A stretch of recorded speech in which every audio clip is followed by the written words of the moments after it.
final college football playoff rankings are out, and we got to talk about it.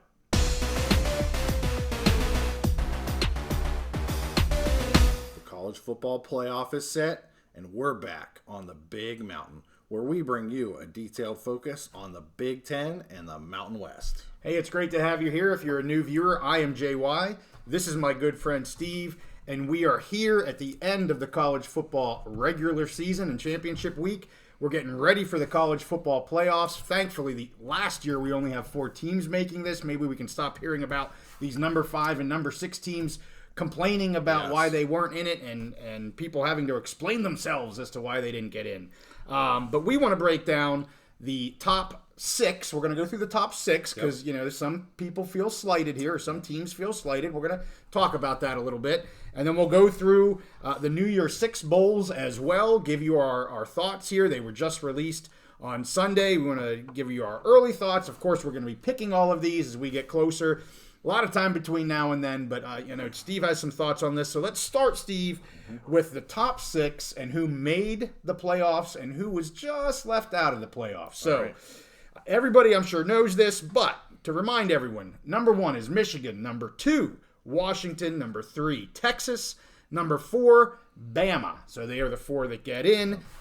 Number 5, FSU. They slide out of the top 4. And then number 6, after their loss in the SEC championship game, we've got the Georgia Bulldogs. So, I have some thoughts, but Steve, I want to hear what you have to say specifically about the top 4, but really how you feel about this whole FSU Georgia being out of the top 4.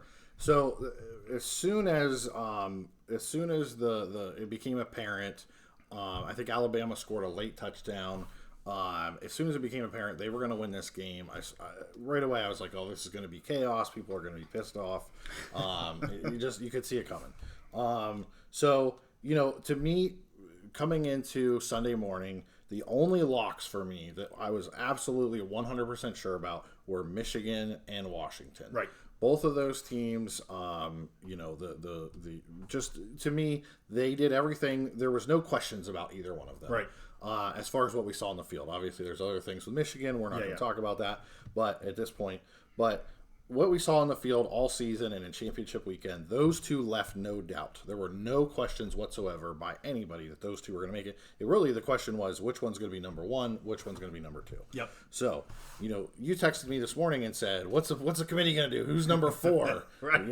And I think you were kind of assuming Florida State was going to be in. 13-0. I kind of was. Champion. They were the champion. They're undefeated. Yeah. So I was assuming that they would be it. Yes. Right. And so you were wondering, who's going to be that number 4 team? Is it going to be Texas? Is it going to be Bama? What happens? Whatever. And my first impression was I have no clue. Like I didn't know what they were going to do by precedent, whatever. But then I just kind of thought about I just kind of thought in my mind, coming out of all this, who do I think the best 4 teams are in what order? So I sent you that text and I said, I think if it was mine, it would be Michigan, Washington, Texas, and Bama. And that's what it turned out to be. And here's the thing. I feel horrible for Florida State. They did everything that they were asked to do. They started the season beating LSU.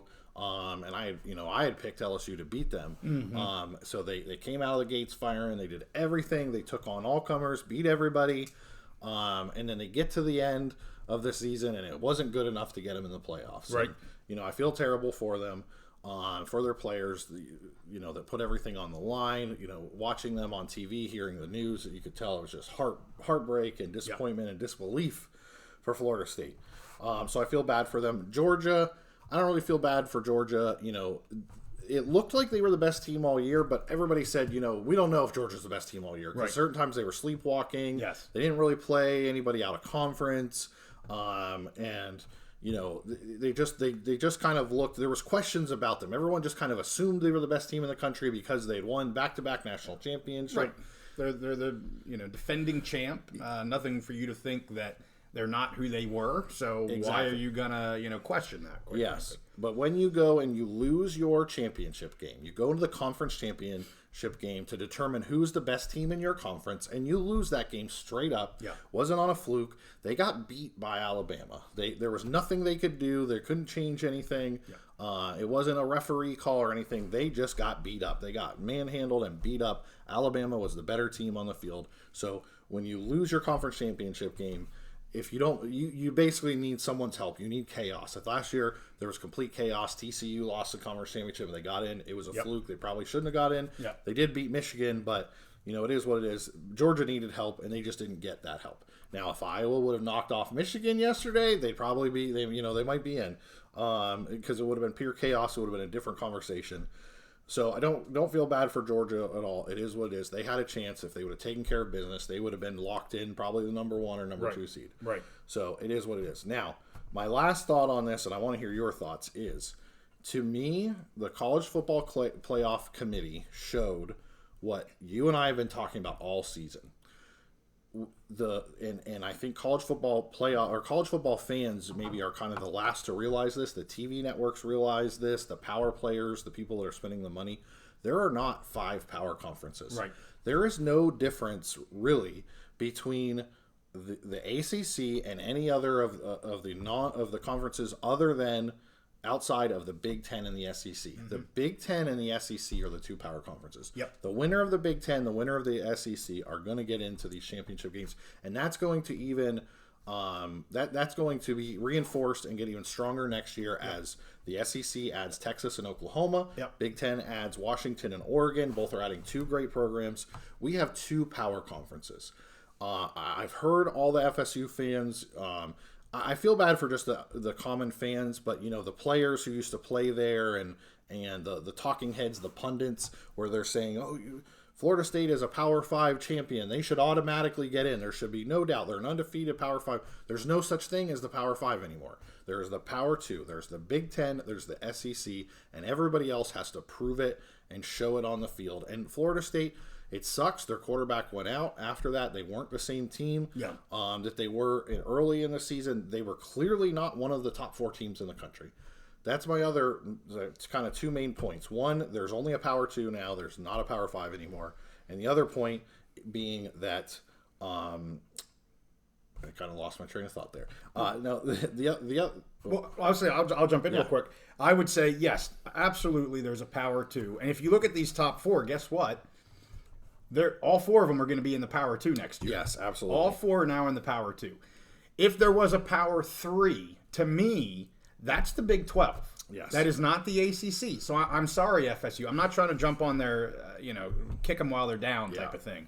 But if there is another one, and that's with Texas and Oklahoma. They're losing those 2 schools. So this year, I guess I'm talking about this year, if there's a Power 3, it would be the Big 12 in the Power. And now next year, clearly a Power 2. There's only a Power 2. Yep. Everybody else is a group of 8, or whatever the heck it's going to be. And that gets me back. That helps. You helped me get back on my point by you. And I tried. Catch my train of thought again. My other train of thought was when they came out with a 14 playoff. I've thought all along when they came out with there really was Power 5 conferences. Sure, right. And 4-team playoff was the absolute worst damn thing that they could come up with. Yep. It could have been. They could have stayed with just matching up the top 2. If you're just going to pick who are the best teams, just stay with the top 2. Or if you're going to do a playoff, you need 6. You need 8, you need 12, you need 16. You need enough teams that you can actually play off, where you can give everybody a chance and let them play off. 4, especially when there really was Power 5, was just setting up a scenario. You're asking for, if you had 5 deserving Power 5 champions back then, you were asking for somebody every year to be left off and be screwed out of getting in the playoff. It was just kind of dumb.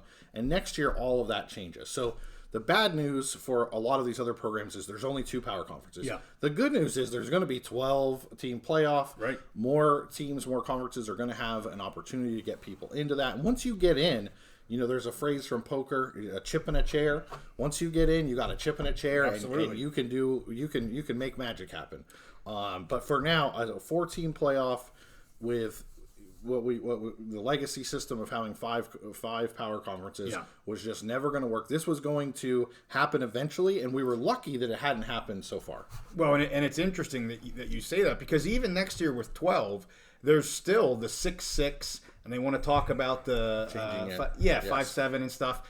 And to your point, we're not talking about 5-7 anymore. We're talking about 2-8 or 2. Again, whatever the pack. Are we going to consider them a conference? I don't know, but it's not. It's even that we're still behind the times. Yes. Really, in terms of where the power conferences are, if you will, and we've tried hard to try and stop using that P5, G5 type of deal. And we've got to come up with some terminology. I don't know what it's going to be because everybody uses it. And so sometimes you have to use it because it's what everybody talks about. But let me give you a couple of my thoughts. Yes, I want to hear So thought number one, I already said the one about where there's top 4 teams are going to be at next year. It's the Power 2 conferences. Yes. That's where these 4 teams are at. I will say a couple of my thoughts. So you actually texted me before you sent the 4. You said, I give FSU a 30% chance of not making the college football playoffs. And I went, huh. Because you said earlier, I went, oh, they're in. They're going to be in. Right.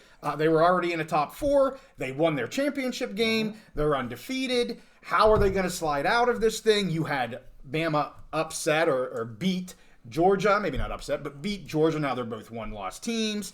It just honestly didn't really occur to me that FSU could drop out of the top 4. Were you wondering if I had some magic brownies this morning? No. But when you wrote that, I went, well, it makes sense. Yeah. I mean, when you step back and say, well, they don't get in because last week they were number 4. Right. They get in because they're deserving. And it gets back to your, one of your very first points. Who's the most deserving to get in? So I don't want to kick a team when they're down. They're feeling like crap right now. Like, I don't think we pull a lot of ACC viewers, so I don't think anybody really cares what we have to say about them, quite frankly. But to see them drop 1 after going undefeated, winning their championship game, and it was clear. I heard an interview with the CFP, I don't know, president or I don't know who the hell he is, and he just said, we based it off of who these teams are right now. Yes. Basically, you lost your quarterback. You're not the best team anymore. You're not getting in it. Yes. And from a football standpoint, I can understand that. Yes. But I think the issue lies, and we're going to talk about some of these bowl games, they use different metrics for different teams at different times. And I think that's where people get the beef. Yes. That they pick and choose what matters most every bowl game. Hell, let alone every year, but every other bowl game, it's a different metric. So... but what are you going to do? It's a CFP. It's theirs to choose. It doesn't matter how much we can disagree or agree with it. Right. It's theirs to choose. Well, and the thing is we asked for this as fans. We used to have the system, and the Mountain West is still using it, where you have the computers decide. Right. You have a computer score. The Mountain West used that this year. Yes, they did. That's how they got 2 out of 3. Yeah, to get into the championship. And they used the old BCS computer system that all the fans wanted. They hated it. They wanted it gone. They didn't want some stupid computer picking. They wanted people. Yeah. Well, what happens when you have people pick? You have human error. You have biases, natural biases. Everybody has it. Now, I will say, when you look at, you and I are big at looking at,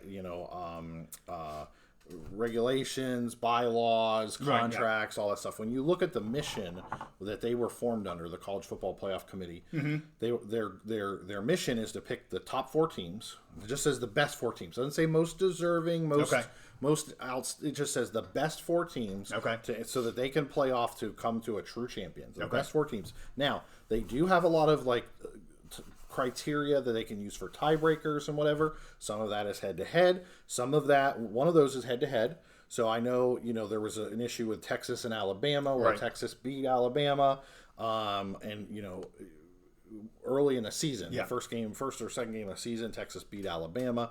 So there was that issue. You also have a whole bunch of different criteria. You have winning a conference championship, which Georgia did not do. So that's one of the criteria.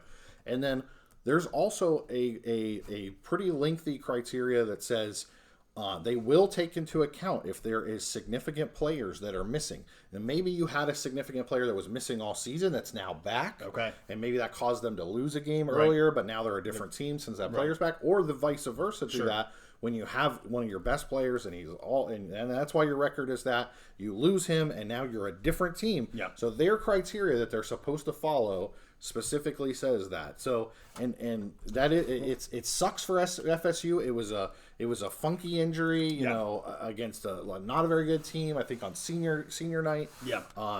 It is what it is. Yeah. And under those standards, it makes sense that FSU is out. Right. Because there's the human element to that. Right. In a BCS model that's only looking at statistics, FSU Would be in. probably in Yeah, this, probably. top 4. Yeah. So you can, this is a great case of which is right and which is wrong. And we're not going to have agreement on that. But, the stat-based FSU I would assume, be in this. But if we're picking the best 4 teams right now, I'm sorry, FSU. You still have a damn good team, but you're not a top 4 team. Right. I really even question, they have them at 5. I don't know how they're above Georgia. I don't know how they're above Georgia. Yeah, we're going to talk about that. I don't think they're probably a top 5 team right now. I mean, if you dropped them based on what they really are, they'd probably be towards the lower half of the top 10. Yep. The only other thing I would say to that is there ain't no way an SEC team won't be in the college football playoff. Absolutely. In a 4-team playoff. Absolutely. Ain't going to happen. So you almost knew, even though Bama last week was 8th in the rankings, when they beat Georgia, there's no way the CFP is not going to put an SEC team not have them included in a top 4 team. It's just not going to happen. I agree with you completely. And there were a couple firsts. I think this was the first time you had the number 1 team coming in to the championship. We dropped all the way to 6. That was the highest drop. And then Alabama being 8th and coming in, that was the lowest that someone started before the weekend. It allowed them to come in. And people say, oh, well, they shouldn't have been able to move up. Well, here's the thing. Bama just beat the number 1 team in the country in their championship game. Like, that is a huge, significant game, and it's right now. It's immediate. They're supposed to take those conference championship games as more important than other games, and they just beat the number 1 team in the country.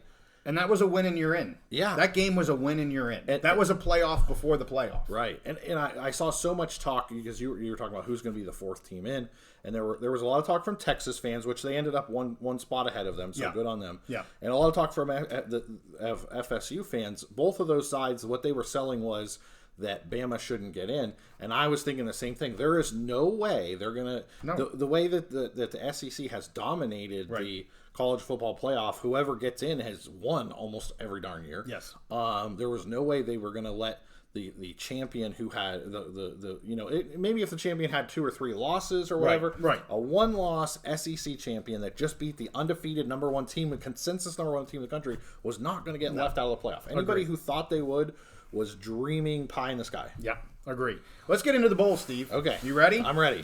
So let's start with the Rose Bowl. We've got Michigan versus Bama. Yeah. What are you thinking?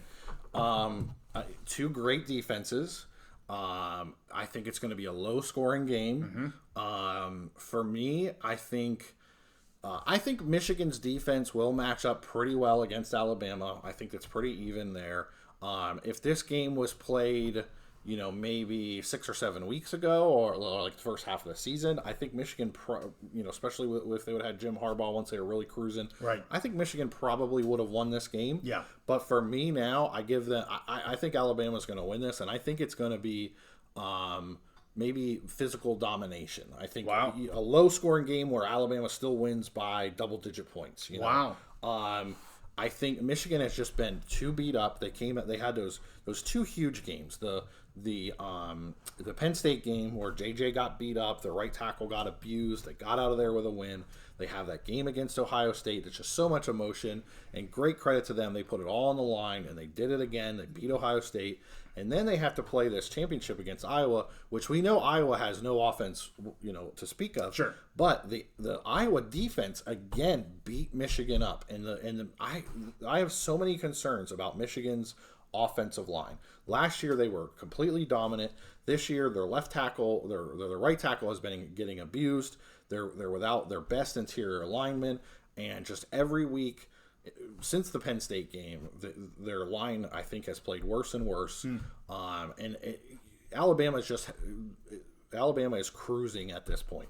Jalen Milroe, their quarterback, he got benched earlier in the season. He's playing like maybe the best quarterback in the country right now. I think he can match JJ easily, and is probably a little bit better of an athlete than JJ, and I think he's physically healthier. And Michigan will have about a month to get a little bit healthier, but they're not getting a new starting tackle. Right. They're not getting again, I can't remember his name, Zinter or Ginter. They're amazing all-pro or all-American interior lineman. Great guy, great story, real warrior, but he's gone. He's not coming back. Yeah. Their offensive line is not going to get better, and Alabama is firing on all cylinders right now.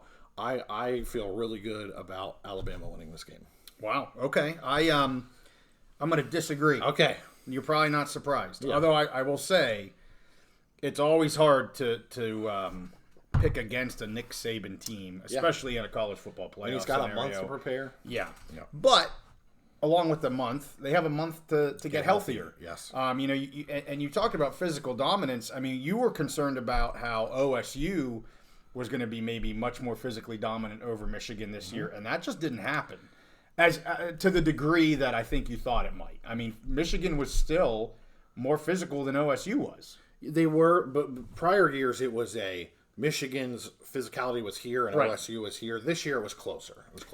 Okay. Yeah. But I guess I'm still saying I think Michigan is still that I agree with physically you. dominant Yes. team. I agree with you. And I don't know a lot about Bama. I don't follow the SEC for a reason. Yeah. Just doesn't interest me whatsoever. So I can't really speak to Bama too much, other than obviously everybody knows it's a Nick Saban team. But I have been on for anybody that watches our episodes, they've watched any of our power rankings, to which we'll do one last power ranking here later in the week. But I have been high on Michigan. I have been high on JJ. There's still no reason for me not to be high on JJ. You look what he did against Ohio State. When he's healthy, he's got 3 weeks to be healthy. They have time to prepare. I can't not stay with the team that has impressed me throughout the season. Yeah, they've had a couple points where I went, maybe not. But guess what happens in the next week? Oh, yeah, no, they're okay. Yep. JJ's okay. So I'm going to keep riding Michigan here until they lose, which it could be against Bama. But I've been impressed with JJ. There's nothing to make me say he's going to have some massive step backwards. And I just think Michigan is one of the most physically dominant teams in the nation. And I don't disagree with you. I think Alabama is a different animal at this point. I think so. The only thing wrong with Alabama early in the season, Alabama is at a different level than most teams with their defensive line, the front seven and the defense. They have the size and the athletes. It's just absolutely amazing the players they have. They're a team that actually pretty much matches up with Michigan pretty well for that front seven of the defense, and probably exceeds Michigan a little bit. Okay.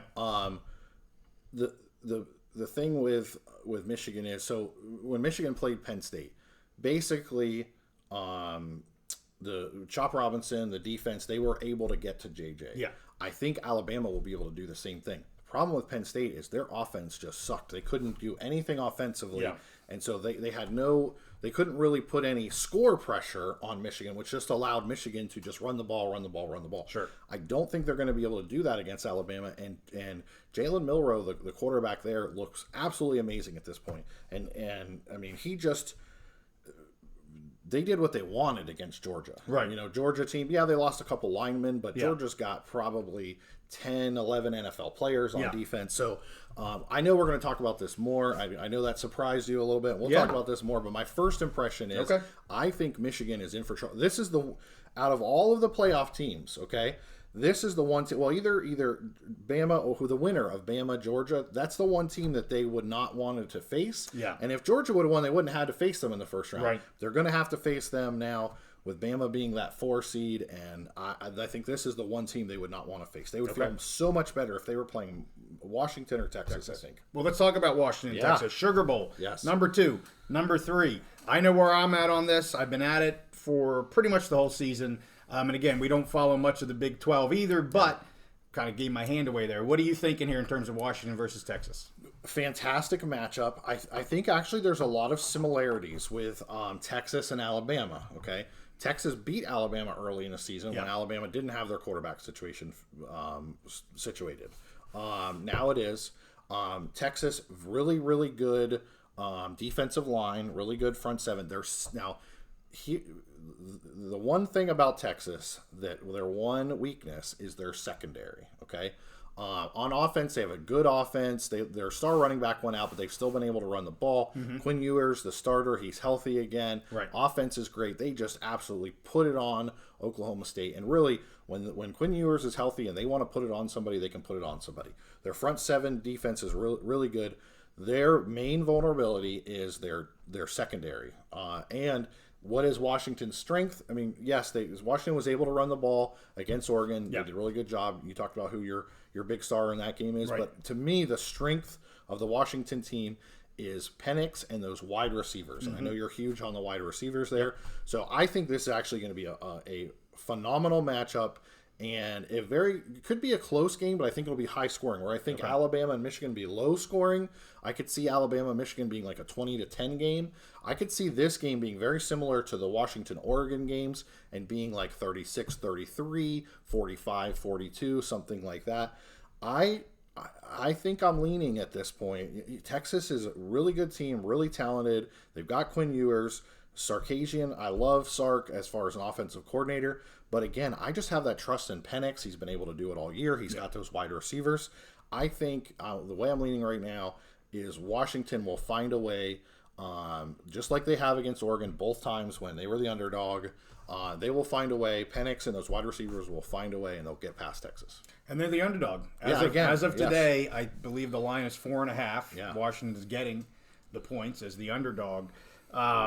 And yeah, like I said, I don't know much about Texas. I watched some of their game because they played Wyoming, so that's the only Texas game that I saw. And if you're new to the channel, I'm Mountain West. He's Big Ten. We focus on those a lot. Yep. We don't stray kind of from our two conferences too much. But if you're telling me the Texas secondary is a little bit weak, definitely, I'm doing what I said against the Oregon Ducks game. I'm going with Michael Penix. And I'm going with Odunze and the wide receivers there in Washington.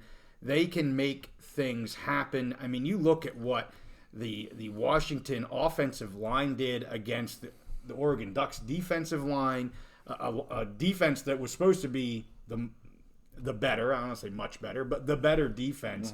And that offensive line was just dominant in the first half. I like Washington here. I like Michael Penix.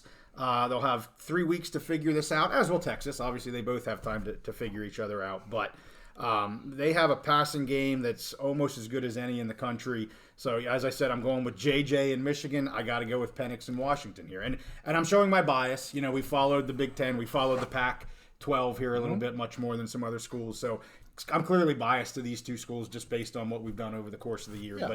But I'm going to Washington. Just an awesome team. I'm honestly rooting for Washington. Yeah. If I have to pick one of these 4 teams right now, I want to see the Huskies win the national championship. I think it'd be awesome. So I'm definitely biased in this pick.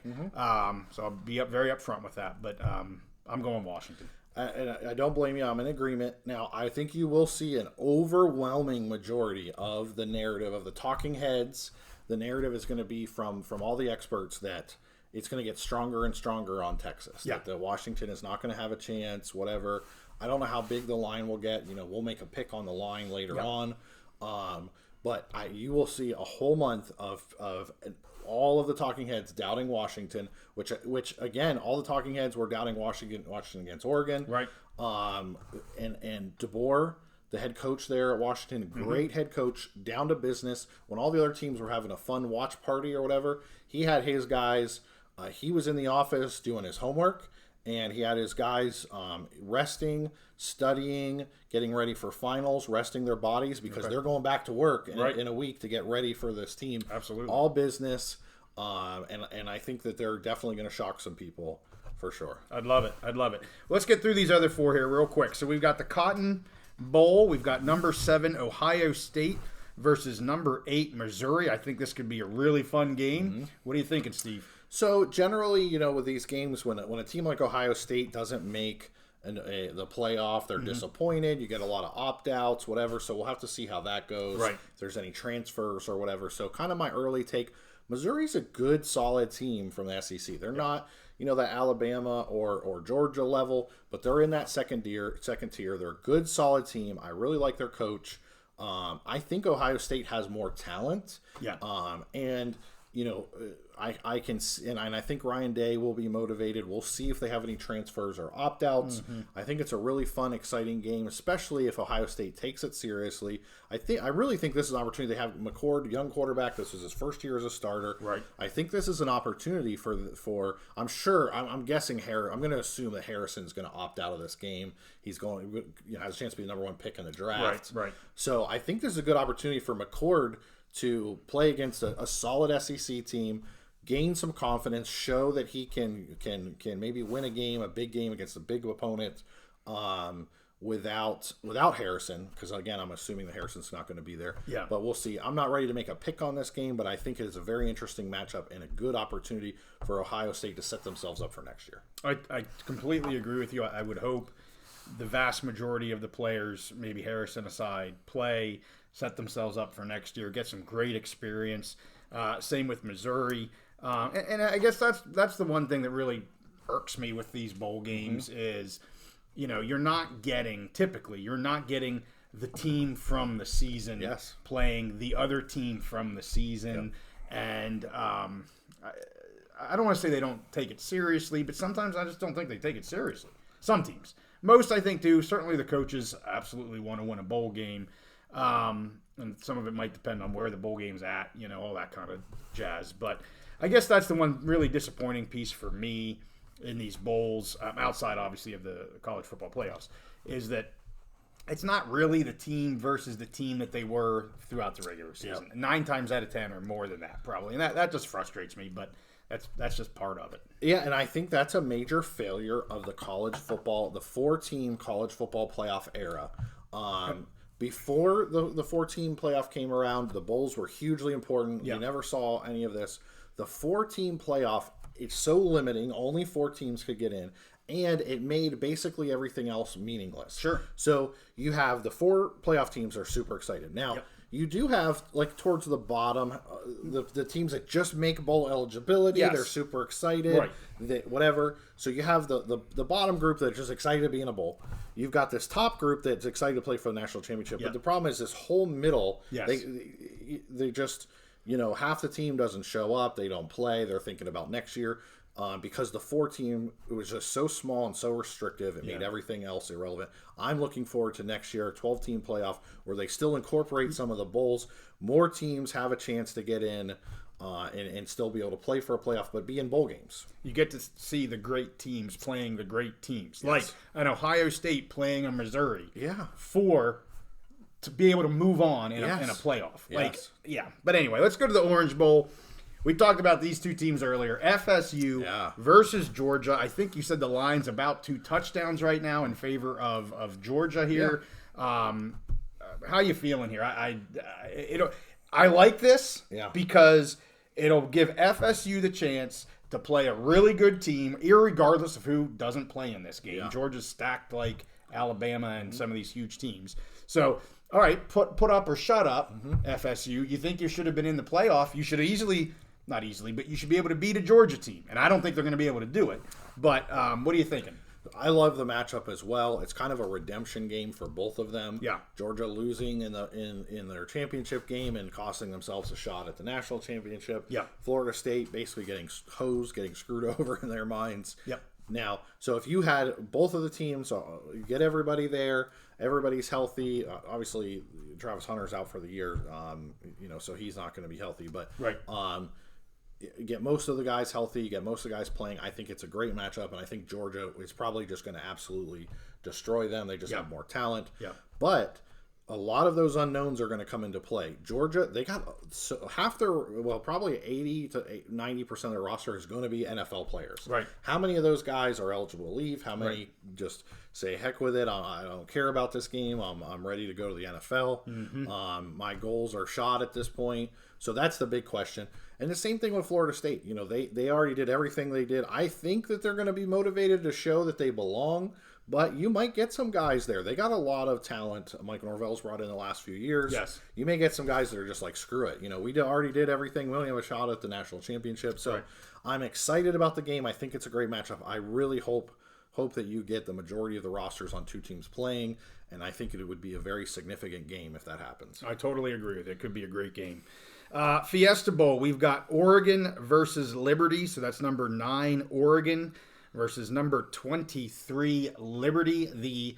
Again, for lack of a term that we haven't come up with, a group of 5 team that gets into one of these. Liberty, I'll give my opinion on that in a minute, but what are you thinking? Yeah, I mean, this spot is supposed to go to the best of the rest. That's what I'm going to start calling it now, the best of the rest. That. Okay. And Liberty, to me, is just not deserving. They're anybody who's watched... The thing is SMU. If SMU would have came in as the favorite in that championship game and won, I think they would be in that spot. But because they upset Tulane, then I think they're getting hosed. If you watch Liberty play and you watch SMU play, you look at their rosters, whatever. SMU is a better team. I think that would have made for a really exciting game. Actually, this game for me, I have no reason to watch this. I think it's an absolute joke that Liberty's in this game. Oregon, this is just an opportunity for them to go in, get a check in the box, get a New Year's Six Bowl win victory to set them up for next year. We'll see what happens with Bo Nix. He's a great leader. He may want to play in this game. He may not. We'll see what happens with that. But I think it's a good opportunity for Michigan to go in, or Oregon to go in, get an easy win in New Year's Six game, and just kind of set their trajectory for next season. So I've been lamenting on teams that sit players and don't bring their full team. I fully understand if the Ducks don't bring their full team, and a lot of them want to sit out. I hope they don't, but I fully understand if they do. Why would you want to play in this game? Especially seniors, guys that can't come back exactly, next year. Right. Why, if you have any sort of hopes of playing on in the NFL or anything like that, why are you risking any sort of injury? I hate this game. Yeah. I hate this game for the Ducks. It shouldn't be Liberty. I couldn't agree with you more. If anything, it should be SMU. We talked about that in our rapid reaction video. They're clearly a better team. And I'm going to go back to what we talked about, where it seems like they're using different methodologies of how teams are getting in. Yeah. I mean, what team are we taking here? A team that, they were undefeated in Conference USA, or a team, SMU, that just beat Tulane, who's been in the top 25 for how many weeks now? The team that everybody thought was going to get this game gets beat, and in my opinion, not upset, because I picked this game, and I said SMU's going to win this damn game, and they did, and they are the better team. If anybody should be upset, and I saw a post from the American Athletic Conference's commissioner ripping the CFP one about SMU, and in my opinion, rightfully so. Yeah. They should be just as pissed as what FSU is. Now, I don't think FSU should get in. I think SMU should have gotten into this game. I see no reason to watch this game. I feel bad for the Ducks. And I'm a other 5 guy. Yes. I would like this to. They picked the wrong team. Yes. Give me the team that. SMU's not going to beat the Ducks if they bring their team. No, but they could. But they've got a decent offense. Conference USA and Liberty ain't going to do it. So it's disappointing to me on all kinds of different levels. I think it's a complete joke, and honestly, I think you and I just now probably spent more time and energy figuring out who should be that team than the committee did. They had Tulane and they had Liberty. If Tulane would have won, they would have been in. Absolutely, they didn't win, so Liberty didn't win, so they just put them in. One, undefeated. They don't care. Yeah. Check on the block, move on. It sucks. Yes. All right, Peach, we got your beloved Penn State Nittany Lions, number 10 versus number 11 Ole Miss. Again, another game. I hope they all show up because this could be a great game. Please don't opt out. What are you thinking, Steve? So I am over the moon about this game. Ecstatic. I think it's a great matchup for Penn State. Ole Miss, again, they're on that Missouri level. Just they're not at the Georgia, Bama level, but just a solid, maybe top of tier 2 in the SEC. Lane Kiffin, I think, great coach. They got a lot of talent there. I think it's a great matchup. It's in the Peach Bowl, which I know that the Penn State was wanting to go to the Peach Bowl. The Peach Bowl was wanting to bring in Penn State. Penn State travels well, and also this is a huge game for Penn State. The Peach Bowl is the only New Year's Six Bowl that Penn State as a program has never won. If they go and they win this program, Penn State would be the first program in history to win all New Year's Six Bowl games, which would be awesome. for the program. And it really, I mean, a lot of those wins, the Sugar Bowl and other things have come years ago under Joe Paterno, but this would be Franklin's. It's either third or maybe I think this would be his fourth New Year's Six bowl that he would win. He's won the Rose Bowl. He's won the Fiesta Bowl. He's won the Cotton Bowl. So this would be his fourth. Okay. So it would really show that progress and that consistent trajectory of Penn State as a program under Franklin. So I think it's huge for them. Yeah. And Ole Miss, I think a lot of the same. This would be a good. We're going to that 12-team playoff next year where it's not just going to be Georgia, Bama. Right. I think this would be a great opportunity for Ole Miss to show, hey, they're right there. They should be in that conversation next year. Good way to set them up to be in the conversation next year for a 12-team playoff. So I'm ecstatic about this game and a matchup. Because you look at the Cotton and the Peach. We talked Ohio State, Missouri, Penn State, Ole Miss. Yep. These are teams now that could easily be in the college football playoffs. Yeah. And I'm going to take that back to Georgia and say, hey, Georgia was getting way back to the beginning of this episode. If you've hung with us this far, thank you. But we talked about why Georgia was number one. I was like, well, there's no reason for them not to be at this point. Well, they win these games. They're not going to be number one, but they're going to be clearly in the college football playoffs in the top 12, in the top 6, 7-ish in the nation. Ohio State probably top 3 because they always are. But this sets you up for what's coming up next year, and that's big for some, especially the Penn State, the Ole Miss, and the Missouri, 100%. Yeah. So hey, I want to get to a couple Mountain West. If any of you guys are still hanging on for some Mountain West stuff, let's get to it. I'm wearing my Air Force short. I want to know, where's Boise going? Where's Air Force going? I got some for you. I'm not going to do them all. I'm going to do some of them. So Air Force is playing JMU in the Armed Forces Bowl. I think this is phenomenal. I'm glad to see JMU get a good bowl. Yeah. Air Force really struggled down the stretch. Let's get them healthy. Let's get these two teams on a field. These are the types of games where these teams want to win their bowls for sure. You may have a few opt-outs, but most likely you're going to get most of these teams. And JMU now just lost their coach. Yeah. So Signetti, who has ties to my alma mater, IUP. Yep. So it'll be interesting to see there. They've just had an unbelievably awesome season for them. I love this matchup. Air Force JMU, I'm excited for this. I'm honestly just as excited for some of these other bowls as I am these top 6. Lord knows I'm not excited for the Fiesta. We talked about that. Yeah. So I think it's a great matchup. I'm excited about it. And for JMU, super exciting. They didn't there was this question this year if they were going to get to play in a bowl. Right. Their first thing got denied, and I didn't realize that they had won the ability to be able to play in a bowl until they announced. So when I saw they announced, I was like, wow, that's awesome. That's great for them. Yep. I feel really happy for both teams, and I'm excited about this game. Agreed. So let's go to the winner of the Mountain West Championship game. Boise playing UCLA in the LA Bowl. We talked about that in our reaction video. So Boise just looking phenomenal. Their trajectory, as we've been talking about, just on a massive upswing. They are on all kinds of highs right now. There's no reason for me to believe that they'd have many opt-outs in this game. I mean, Genty is a sophomore. Green is freshman. Green is a sophomore. Halani is a senior, but I would assume he probably would want to play in this game. And then UCLA, we'll see what happens with that team. But I think this is a phenomenal game. You mentioned in the reaction video, UCLA has a stout defense. They've played some Mountain West schools this year. I don't think they've played Mountain West schools to the level of Boise, especially where Boise is at now. Danielson is likely to be named, as of a recording of this on Sunday evening, likely to be named the head coach of Boise. Just done a phenomenal job. You can see how excited he is. It looks like the play. I mean, just a Boise guy. It looks like the players are completely reacting to him. So feel good thing there. So I'm excited for that game. I don't know if Boise pulls it off, but I think it's going to be a good game. I think it's a great matchup. I love seeing, again, it's a team that's going to be playing in the Big Ten next year.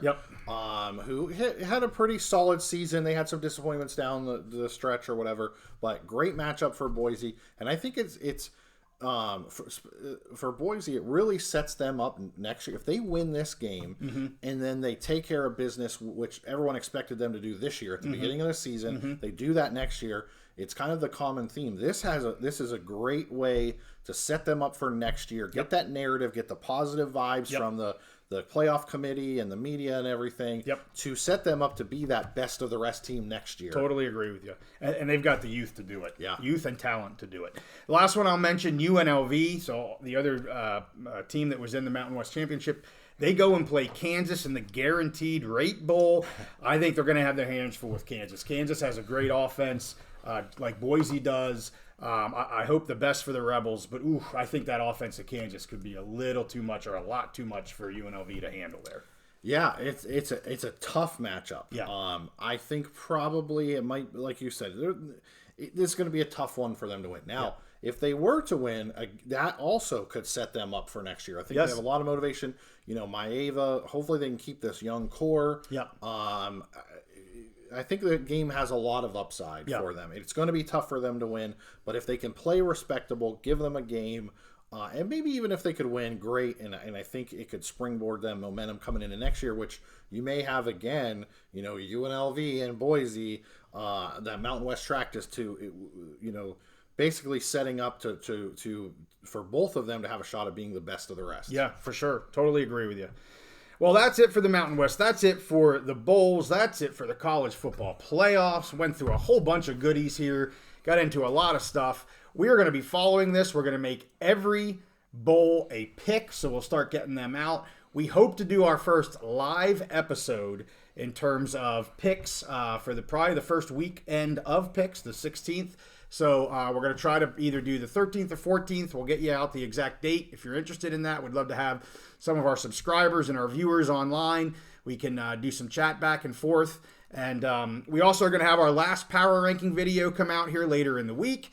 We'll see where we have Washington and Michigan and some of these top teams where Steve and I think these teams really should end up. And with that, hey, we thank you. We'll see you next time on the Big Mountain.